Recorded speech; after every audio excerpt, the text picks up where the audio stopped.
1월 첫 주에 얘기하고서 지금 한 달 만에 와서 골로새서 아마 시작하자마자 다 잃어버리셨을 거예요. 그때 했던 기억을 다시 더듬어 보겠습니다. 사도 바울이 골로새 교회가 여러 문제가 생겼다는 이야기를 듣고 그들을 또 위로하기도 하고 책망하기도 하려고 이 골로새서를 이 편지를 써서 에바브로 편에 이제 보냈습니다. 근데 처음부터 막 야단을 친 것이 아니라 제일 처음에 뭐부터 했다 그랬죠? 안 잊어버리셨어. 대단합니다. 칭찬했다 그랬죠. 너희가 참 신실한 일꾼이구나 라고 칭찬을 했다 그랬어요. 자, 우리 앞뒤 좌우에 계신 분들을 좀 칭찬을 해봅시다. 칭찬할 게 없어도 한번 칭찬을 해봅시다. 네 왜 이렇게 생겼노 그러지 말고 뭐 칭찬할 게 없으면은 참 참 은혜롭게 생겼습니다. 그렇게라도 한번 좀 서로 칭찬을 해봅시다. 한번 칭찬해 봅시다.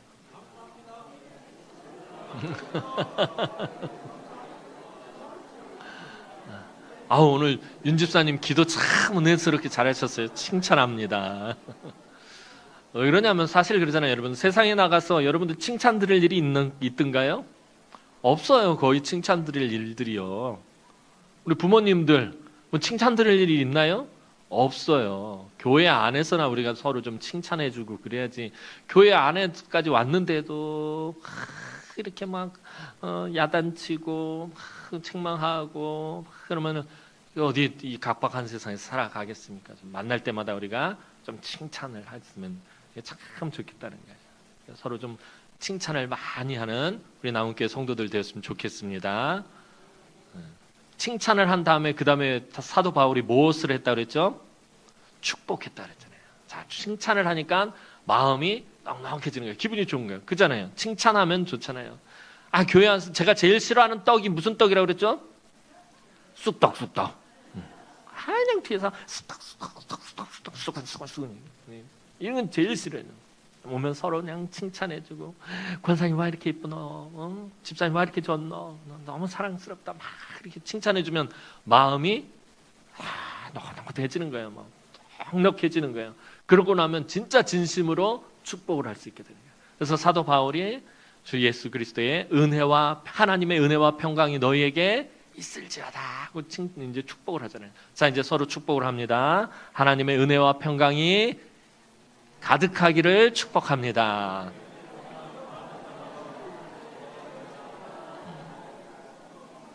자, 칭찬하고 축복했더니 기분이 좋잖아요. 그죠?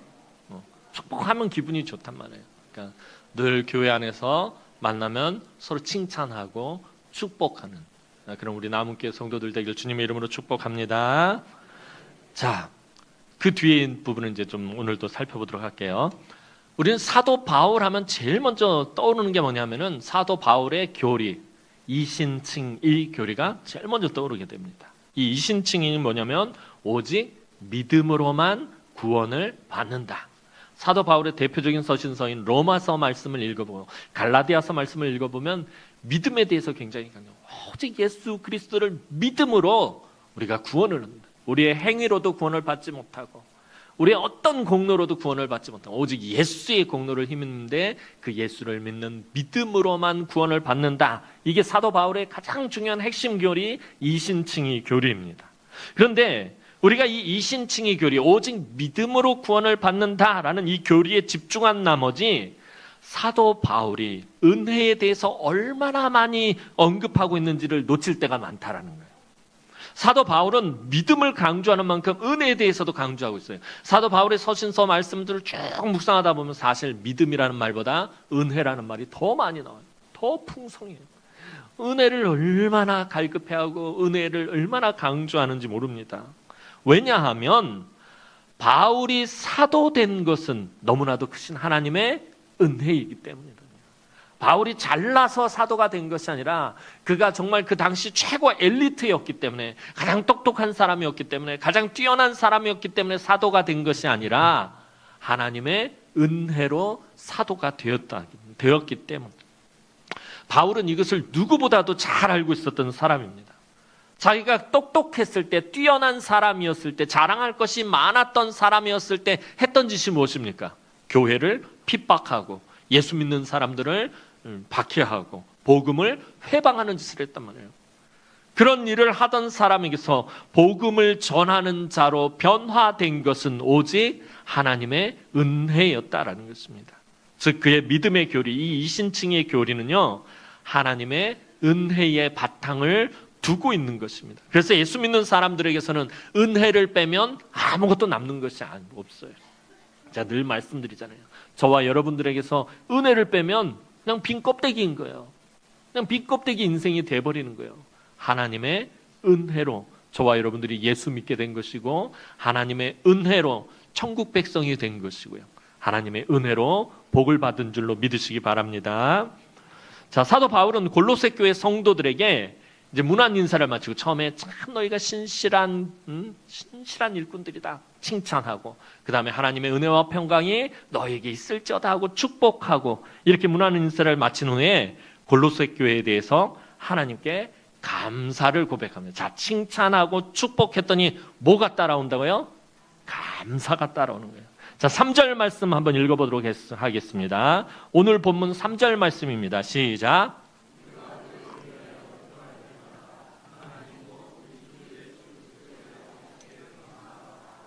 자, 사도 바울이 그 다음에 뭐를 해요? 감사한다. 야, 내가 기도할 때마다, 너희를 위해서 기도할 때마다 하나님 아버지께 감사할 수밖에 없다. 칭찬하고 축복하고 그 교회를 위해서 기도할 때는 감사가 터져 나오더라는 거예요. 바울은 골로새에 방문한 적이 없었다라고 지난번에 말씀을 드렸어요. 하지만 에베소에서 사역할 때 그곳에서, 이 에베소에서 사도 바울이 전한 복음을 듣고 사도 바울의 가르침을 받아들이고 그리스도인이 되었던 이 에바브라라는 사람이 골로새에 가서, 자기가 고향이 골로새였던 것 같아요. 골로새에 가서 복음을 전하고 그곳에 교회를 세웠는데 그게 골로새 교회인 거예요. 사도행전을 보면 사도 바울이 여러 도시로 전도 여행을 다니며 복음을 전하고 그 도시에 교회를 세우는 것들에 대한 기록이 사도행전에 쫙 나와 있어요.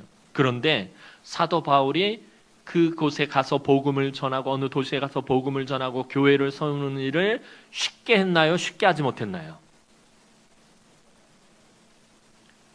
제가 굉장히 어려운 질문을 던져요. 영어로 질문을 던진 것 같아요.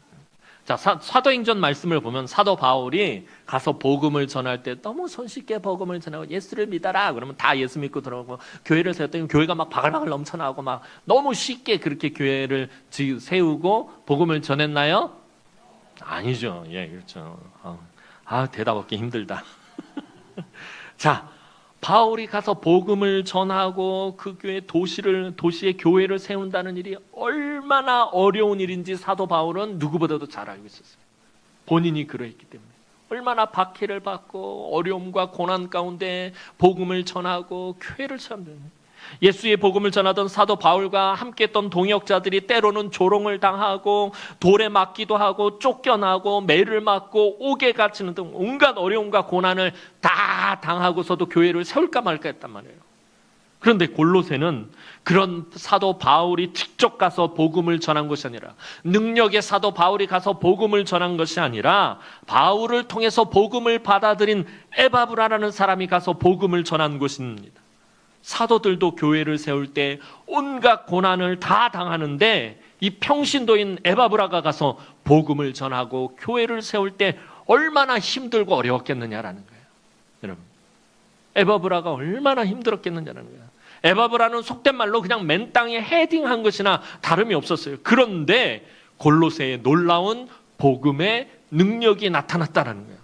아무도 복음을 받아들이지 않을 것 같았는데, 사도 바울처럼 능력 있는 사람이 간 것도 아니고요, 사도 바울처럼 말씀에 대한 지식이 충만한 사람이 간 것도 아닌데, 평신도였던 에바브라가 그냥 예수의 복음 하나 들고, 예수 믿으면 구원받는다는 그 복음 하나 들고 가서 복음을 전했는데 복음의 능력이 나타났다는 거예요. 아무도 복음을 받아들이지 않을 것 같았는데 복음을 받아들이는 사람들이 있었고, 그 사람들로 인해 교회를 세울 수 있었다라는 것입니다.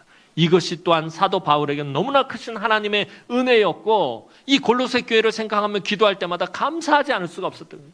하나님, 에바브라 평신도가 가서 그 고생하면서 그곳에 예수의 복음을 전했는데 교회가 세워졌습니다. 얼마나 감사합니다.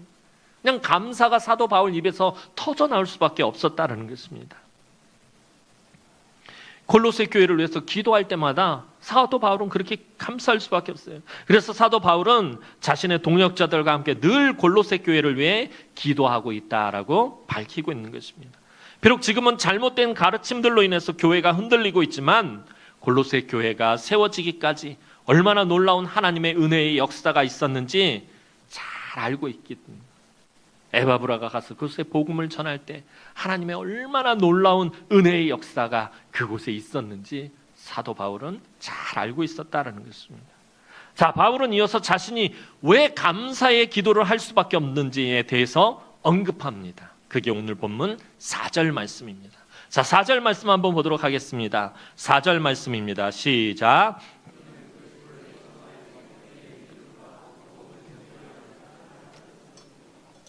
자, 내가 너희를 위해서 기도할 때마다 감사할 수밖에 없다. 하나님의 은혜로 이 귀한 교회가 세워진 거 감사한데, 자, 실질적인 이야기를 하죠. 이는 그리스도 예수 안에 너희의 믿음과 모든 성도에 대한 사랑을 들었으며.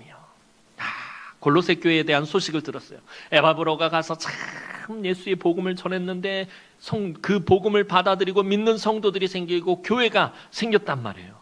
자, 그런데 그 교회 성도들이 어떠한 소식을 전해줬냐면 너희의 믿음과 그 골로새 교회 성도들의 믿음과 또 그 성도들에 대한 사랑에 대한 이야기를 사도 바울이 들었다라는 것입니다. 여러분, 복음의 능력은요, 골로새 교회 성도들에게 예수를 믿는 믿음을 갖게 했다라는 거예요.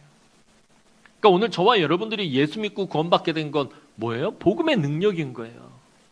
이 복음의 능력이 저와 여러분들에게 나타났기 때문에 예수 믿고 구원받은 거예요. 복음의 능력은 엄청난 것이에요. 우리가 믿음을 갖게 하는 가장 중요한 부분이에요. 자, 골로새 교회 성도들은 처음 복음을 받았을 때부터 예수님만 붙잡고 살았다는 거예요. 너희의 믿음과, 그때 이 사도 바울이 이 믿음을 강조했는 사람인데, 너희의 믿음인데 도대체 어떤 믿음이에요? 예수를 믿는 믿음이에요. 예수의 복음을 믿음으로 받아들인 그 믿음. 그러니까 골로새 교회 성도들은요, 처음에 복음을 받아들인 그때부터 오직 예수만 붙잡고 살았다는 거예요. 예수만 붙들었다는 거예요. 오직 예수밖에 없었다는 거예요. 골로새 교회 성도들의 삶에 있어서 정말 중요한 분은 예수님밖에 없었다는 거예요. 그 예수님에게 은혜와 능력을 공급받는 것을 가장 중요한 일로 여겼던 성도들이 이 골로새 교회 성도들이었던 거예요.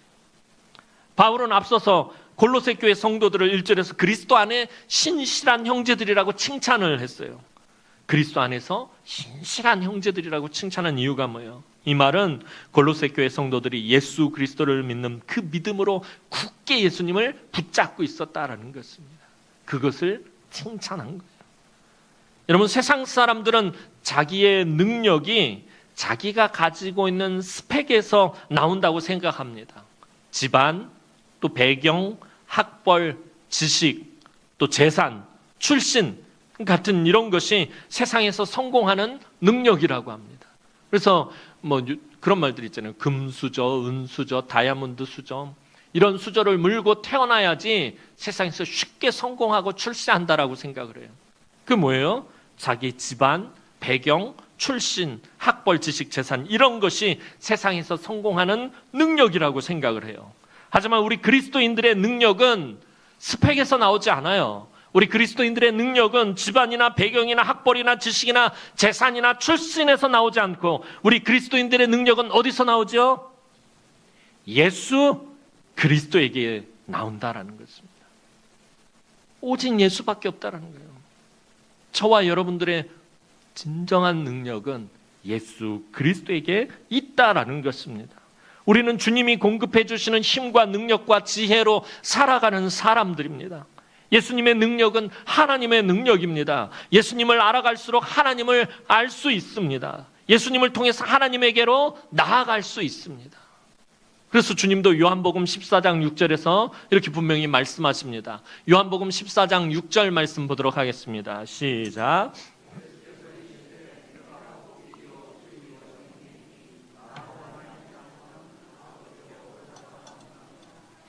내가 곧 길이요 진리요 생명이니 나로 말미암지 않고는 아버지께로 올 자가 없느니라. 예수 그리스도를 통해야만 하나님에게로 갈 수 있다는 거예요. 예수님의 능력이 하나님의 능력이고요. 예수님을 본 것이 하나님을 본 것이고요. 예수님을 통해서만 천국에 갈 수 있다는 거예요. 그래서 그리스도인들은 예수 안에서 살아가는 것이 중요합니다. 그래서 예수 믿는 사람들을 그리스도인이라고 부르는 거예요. 그리스도에게 속한 사람들. 그리스도가 그 값을 주고 산 사람들이란 뜻을 가진 게 이 그리스도인이란 말입니다. 예수 믿는 사람들을 그리스도인이라고 해요. 모든 것이 예수 그리스도에게서 오기 때문에. 이렇게 은혜를 사모하며 예배의 자리에 나오는 것이 그리스도 안에서 살아가는 거예요.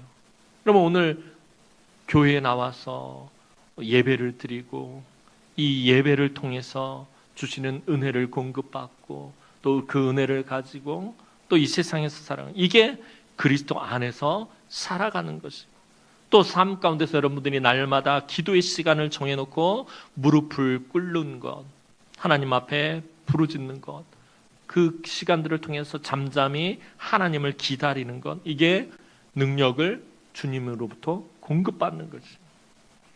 여러분, 골로새 교회 성도들의 믿음에 대해 이야기하던 바울은요, 이어서 이제 그들의 모든 성도에 대한 사랑에 대해서도 언급합니다. 예수님의 십자가 사역이 우리에게 가르쳐주는 가장 중요한 것 중에 하나는 바로 하나님의 사랑입니다.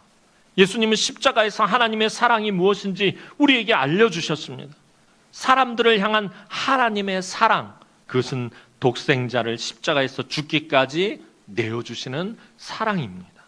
온갖 죄악에서 죽어가는 우리들을 불쌍히 여기시고 우리의 모든 죄를 그 아들에게 감당시키시고 그 생명으로 값을 치르시고 우리를 죄에서 사셨습니다. 우리가 하나님에게 잘한 것이 아무것도 없어요. 우리가 하나님 앞에서 훌륭한 일을 한 것도 없어요. 우리가 하나님 앞에서 사실 진짜로 거룩하게 산 적도 없어요. 거룩한 척은 했을지 몰라도 저와 여러분들이 정말 거룩하게 산 적 없어요. 그런데도 우리를 위해 하나님의 아들을 이 세상에 보내신 것은 딱 한 가지 이유 때문이에요. 하나님이 저와 여러분들을 어떻게 하셨기 때문에? 사랑하셨기 때문에. 사랑하셨기 때문에. 그거 외에 무슨 이유를 대겠어요? 사랑하니까, 이 말 한마디면 모든 게 다 설명이 되어지는 거예요. 왜 독생자를 죽기까지 희생시키신 거예요? 왜 우리 주님은 하늘의 모든 영광을 다 내려놓고 이 낮고 천한 곳에 인간의 몸을 입고 내려오신 것이에요? 그리고 왜 십자가를 지시고 그 고생, 그 고통을 다 당하신 것이에요? 사랑하셨기 때문입니다. 그래서 사도 요한은 요한복음 3장 16절, 여러분들 너무나 잘 아시는 말씀이죠. 요한복음 3장 16절에서 고백합니다. 요한복음 3장 16절 말씀 봅니다. 시작. 하나님이 세상을 이처럼 사랑하사 독생자를 주셨으니 이는 그를 믿는 자마다 멸망치 않고 영생을 얻게 하려 하십니다. 얼마나 귀한 말씀입니까? 하나님이 세상을 이처럼 사랑하사, 세상을 이처럼 사랑하셨대요. 세상에서 살던 저와 여러분들, 죄악 속에서 죽어가던 저와 여러분들, 죄악을 먹고 마시면서 온갖 악한 짓을 하던 저와 여러분들을 이처럼 사랑하셨대요. 근데 그 이처럼 사랑하신 것이 뭐예요? 독생자를 주셨다는 거예요. 십자가에서 죽기까지 아낌없이 희생시키셨다는 거예요. 왜요? 그를 믿는 자마다 멸망하지 않고 영생을 얻게 하기 위해서, 사랑하는 자들에게 영생을 얻게 하기 위해서 그렇게 하셨다는 거예요. 예수님은 십자가에서 하나님이 우리를 얼마나 사랑하시는지 그것을 보여주신 것이에요. 그래서 십자가 사건을 저와 여러분들에게서 뗄 수가 없는 거예요. 우리가 얼마나 존귀한 자인지, 얼마나 가치 있는 자인지 이 십자가를 통해서 알려주시고 보여주신 것이에요. 저와 여러분 한 사람 한 사람은 하나님의 아들의 피값으로 새로운 생명을 얻은 사람들이에요. 전에 말씀드렸잖아요. 마트에 가면 물건의 값이 매겨져 있어요. 이거는 1,000원짜리, 이거는 5,000원짜리, 이건 10,000원짜리, 이거는 50,000원짜리, 값이 매겨져 있어요. 저와 여러분들도 마찬가지예요. 저와 여러분들은 얼마짜리일까요? 예수짜리예요. 예수짜리. 예수의 핏값으로 산다는 거예요. 저와 여러분들의 가격표가 붙어 있는데 가격표에 뭐라고 쓰여 있냐면 예수의 핏값이라고 쓰여 있다는 거예요. 우리 주님의 피가 얼마나 귀한 것입니까? 세상 그 무엇보다도 바꿀 수 없는 너무나도 귀한 거예요. 그런데 그게 우리의 값이다라는 거예요. 그럼 저와 여러분들이 하나님이 보실 때 얼마나 존귀하고 얼마나 소중한 자들이냐라는 거죠. 그것을 보여주는 것이 십자가 사건인 것입니다. 저와 여러분 한 사람 한 사람은 하나님의 아들의 핏값으로 새로운 생명을 얻은, 그래서 하나님 앞에서 너무나 존귀한 자들입니다. 얼마나 사랑하셨으면 아들을 희생의 제물로 삼으시기까지 하신 것이냐라는 거예요. 얼마나 사랑하셨으면. 그리고 그 희생의 제물이 되신 주님께서 우리에게 요청하시는 것 딱 한 가지. 내가 너희를 사랑한 것 같이 너희도 서로 사랑하라. 그래서 성도들이 그리스도 안에서 서로 사랑하는 것을 하나님 너무나 기뻐하시고 귀하게 여기십니다. 성도들이 그리스도 안에서 사랑의 교제를 나눌 때 하나님의 놀라운 사랑의 역사들이 교회 안에서 나타나게 되어 있다는 거예요. 여러분, 우리가 사실은 근데 주님처럼 사랑할 수 있나요? 이게 어려워요. 내가 너희를 사랑한 것 같이. 주님이 우리를 사랑한 거 어떻게 하신 거예요? 당신의 생명까지 바치시면서 사랑했잖아요. 그런 것 같이 너희도 서로 그렇게 사랑하라라고 말씀하시는데 이게 가능한 일이에요, 사실? 여러분, 어려운 일이에요. 부부 간에도 싸우고 나면 미워 죽겠고, 부모 자식 간에도 의가 상하면은 그렇게 싫은데 어떻게, 교회 안에서 그러잖아요. 성도들 간에도 그건 남남이잖아요. 그런데도 서로 한번 의가 상하고 상처받고 주고 미워하기 시작하면 정말 답이 없어요. 그런데 주님은 내가 너희를 사랑한 것 같이 너희도 서로 사랑하라라는 거예요. 이게 사실은 우리에게 불가능한 일인데 주님은 우리에게 말씀합니다. 이거를 알지 못하고 주님이 말씀하셨겠어요? 무조건 이렇게 해라라고 하셨겠어요? 여러분, 우리가 내가 너희를 사랑한 것 같이 너희도 서로 사랑하라는 말씀은요, 우리가 예수 그리스도의 사랑으로 날마다 조금씩 새롭게 변화되어져야 한다는 거예요. 우리의 힘으로 할 수 없으니까 예수의 사랑에 그 힘을 덧입어서 우리가 조금씩 나를 쳐서 복종케 하고 우리를 조금씩 누그러뜨리고 우리의 고집을 꺾으면서 그렇게 예수를 닮아가는 거예요. 그러면서 그 사랑으로 10번 미워했던 거 9번만 미워하고, 내년에는 9번 미워했던 거 8번만 미워하고, 점점 그렇게 변화되어가는 거예요. 그러다 보면 어느 날 보면은 미워할 게 없어져 버리는 거예요. 이상하다. 몇 년 전만 해도 그 권사님 그냥 미워 죽겠는데, 미워할 것에 대한 종류를 꼽으라고 그러면 막 다 쓰는데, 근데 어느 날 그게 하나하나 지워지기 시작하는데, 예수의 사랑으로 하나하나 지워나가기 시작했는데 어느 날 보니까 더 이상 미워할 게 없는 거예요. 그럼 어떻게 됩니까? 우리 눈에서 눈물이 왈칵 쏟아지면서 내가 주님의 그 큰 사랑을 받았음을 깨닫게 되면서 그 사랑으로 용서하게 되고 용납하게 되고 관용을 베풀게 되는 거예요. 하루아침에 되지 않아요. 목사님, 저도 마찬가지예요. 미운 건데 어떻게 해요? 그런데 그걸 계속 품고 있으면 미움은 계속해서 증폭되어 가는 거예요. 미움은 점점 커져가는 거예요. 그 미움은 또 다른 미움을 낳고요, 또 다른 분노를 낳고요, 또 다른 증오를 낳고요. 예수의 사랑을 붙들면, 예수의 십자가를 붙들면, 여러분, 누군가 미운 마음이 들면 주님 앞에 엎드려 십자가 붙들고 주님 나를 위해서 물과 피를 다 쏟으시고 그렇게 희생하며 저를 사랑하셨는데 저는 사랑하지도 못하고 미워하고 있어요. 그 마음을 정직하게 하나님 앞에 내려놔야 돼요. 십자가의 모습 박아야 돼요. 그렇게 하나하나 미워하고 분노하고 증오하던 마음들을 지워나가다 보면 어느덧 예수의 사랑으로 가득한 내 마음을, 내 모습을 보게 된다는 거예요. 주님이 우리에게 요구하시는 것이에요. 내가 너희를 사랑한 것 같이 너희도 그렇게 사랑했으면 좋겠다. 오늘 우리 남은교회가 그런 교회가 됐으면 좋겠어요. 뭐가 그렇게 미운지, 뭐가 그렇게 싫은지.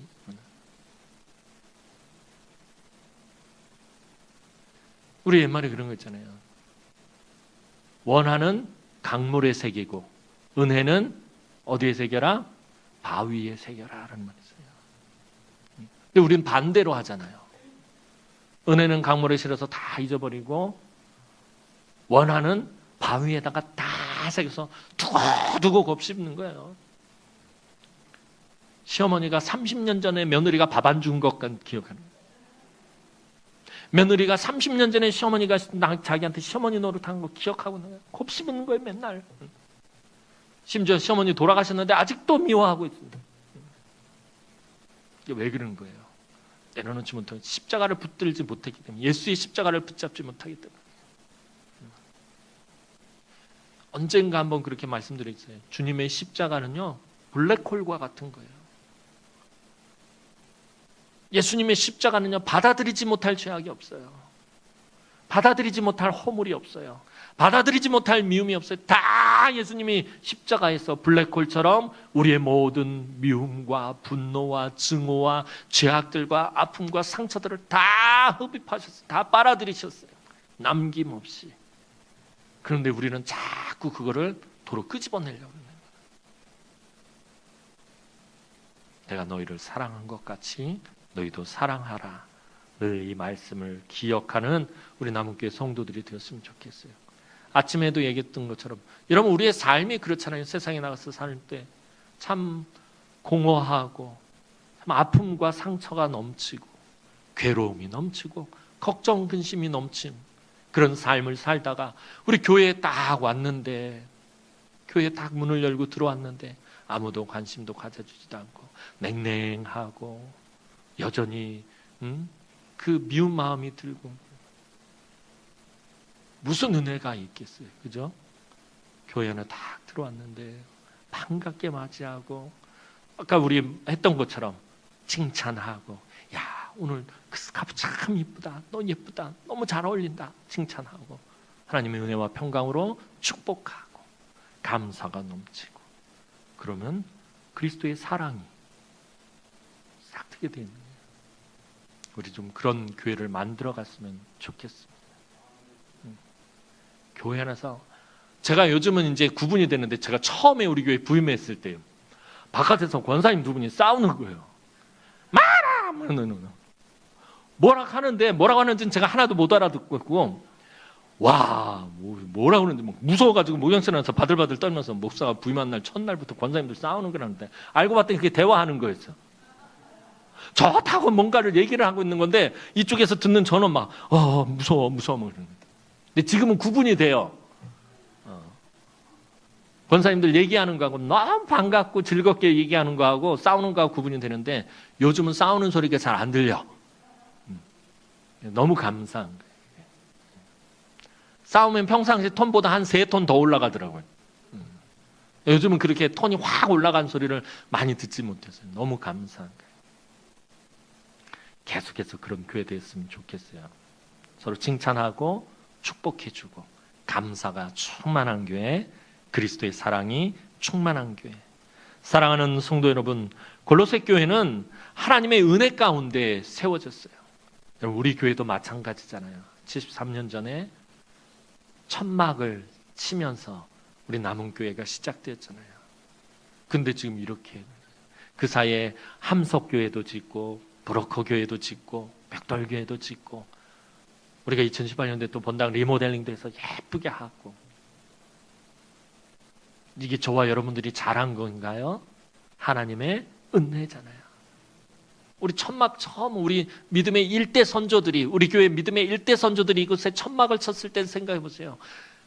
그때 우리 믿음의 선배들이 73년 뒤에 이것을 꿈꾸면서 천막을 치고 밑에다가 가마대게 깔아놓고서는 눈물로 기도하면서 예배드렸던 것을 기억하시기 바랍니다. 하나님의 은혜로 세워진 우리 남은 교회입니다. 골로새 교회도 마찬가지고요. 그리고 골로새 교회 성도들은 예수 그리스도를 믿음으로 붙잡고 그리스도의 사랑으로 서로를 섬기는 교회였어요. 그것이 사도 바울에게는 늘 감사의 기도 제목이었어요. 오늘 우리 남은교회도 하나님의 은혜로 세워진 교회예요. 예수 그리스도의 그 십자가의 사랑을 바탕으로 세워진 교회인 줄 압니다. 그래서요, 예수 그리스도 안에 세워가야 돼요. 교회를 계속해서 주님이 공급하시는 힘과 능력과 지혜로 교회를 섬기고 헌신하고요, 성도들이 그리스도의 사랑으로 교제하며 섬겨야 해요. 그때 우리 모두에게 기쁨과 감사가 충만하게 될 것이며 은혜와 평강이 넘치게 될 것입니다. 오늘도 이 시간에 하나님 앞에 나와 겸손히 예배하는 우리 성도들을 통해 믿음과 사랑의 역사가 차고 넘치도록 충만한 그런 교회를 세워나가기를 주님의 이름으로 축원합니다. 기도드리겠습니다. 참 좋으신 하나님, 은혜와 사랑을 진심으로 감사를 드립니다. 오늘 골로새 교회가 믿음과 사랑이 넘치는 교회로 하나님의 은혜 가운데 세워진 것처럼 하나님, 우리 남은 교회도 예수를 믿는 그 믿음과 예수의 사랑이 가득 차고 넘치는 그런 교회 되어질 수 있도록 하나님 축복하여 주옵소서. 감사를 드렸고 예수님의 이름으로 기도하옵나이다. 아멘.